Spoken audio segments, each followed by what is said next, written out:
వెళ్ళినప్పుడు ఉన్నంత energy return వచ్చినప్పుడు ఎందుకు ఉండదంటారు? కొన్ని ట్రిప్పుల్లో చేసే పెద్ద పని ఏమైనా ఉందా అంటే అది లేదు. చక్కగా బయట తినడం, బయట తిరగడమే.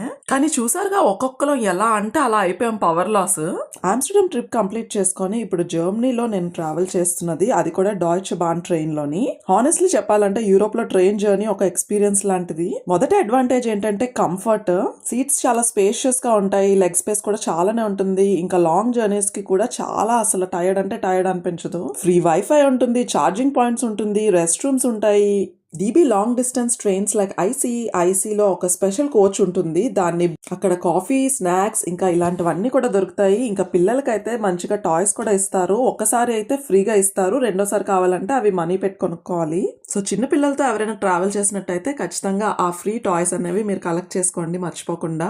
ఆమ్స్టర్డామ్ లో మా లాస్ట్ డే లాంగ్ వీడియో అయితే ఆన్ ప్రాసెస్ లో ఉంది. ఖచ్చితంగా ఈ వీక్ లో పోస్ట్ చేయడానికి ట్రై చేస్తాను. ప్రీవియస్ గా పోస్ట్ చేసిన వీడియోస్ ఇంకా చూడని వాళ్ళు ఎవరైనా ఉంటే ఖచ్చితంగా వెళ్ళి ఒకసారి చెక్ చేయండి. మళ్ళీ నెక్స్ట్ వీడియోలో కలుసుకుందాం. అంతవరకు సెలవు, బాయ్, టేక్ కేర్.